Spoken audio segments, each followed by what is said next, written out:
ಮುರಿದು ಬಿದ್ದ ಸಂಧಾನ, ಹಮಾಸ್ ವಿರುದ್ಧದ ಇಸ್ರೇಲ್ ಸಮರ ಪುನರಾರಂಭ. ಗಾಜಾದಲ್ಲಿ ಮತ್ತೆ ಗುಂಡಿನ ಮೊರೆತ, ಹೆಣಗಳ ರಾಶಿಯ ನಡುವೆಯೇ ಕದನ. ಹಮಾಸ್ ವಿರುದ್ಧದ ಸಮರವನ್ನ ಇಸ್ರೇಲ್ ಮತ್ತೆ ಪುನರಾರಂಭಿಸಿದೆ.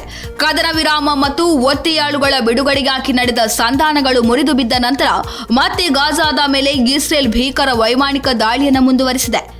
ಇದರಿಂದಾಗಿ ಸುಮಾರು 200 ಮಂದಿ ಅಸುನೀಗಿದ್ದಾರೆ ಎಂದು ವರದಿಗಳು ಹೇಳುತ್ತಿವೆ.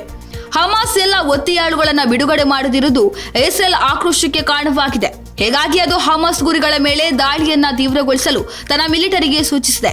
ಅಲ್ಲದೆ ಹಮಾಸ್ ವಿರುದ್ಧ ಪೂರ್ಣ ಪ್ರಮಾಣದ ಹೋರಾಟ ಪುನರಾರಂಭಿಸುತ್ತೇವೆ, ಹಮಾಸ್ ಅನ್ನು ನಾಶ ಮಾಡುವವರೆಗೆ ಮತ್ತು ಎಲ್ಲ ಒತ್ತೆಯಾಳುಗಳು ಬಿಡುಗಡೆಯಾಗುವವರೆಗೆ ನಮ್ಮ ಹೋರಾಟ ಮುಂದುವರಿಯುತ್ತದೆ ಎಂದು ಇಸ್ರೇಲ್ ಪ್ರಧಾನಿ ಬೆಂಜಮಿನ್ ನೆತನ್ಯಾಹು ಘೋಷಣೆ ಮಾಡಿದ್ದಾರೆ. ವರದಿಗಳ ಪ್ರಕಾರ ಇನ್ನೂ 35 ಇಸ್ರೇಲಿ ಒತ್ತೆಯಾಳುಗಳು ಹಮಾಸ್ ಕೈಯಲ್ಲಿದ್ದಾರೆ.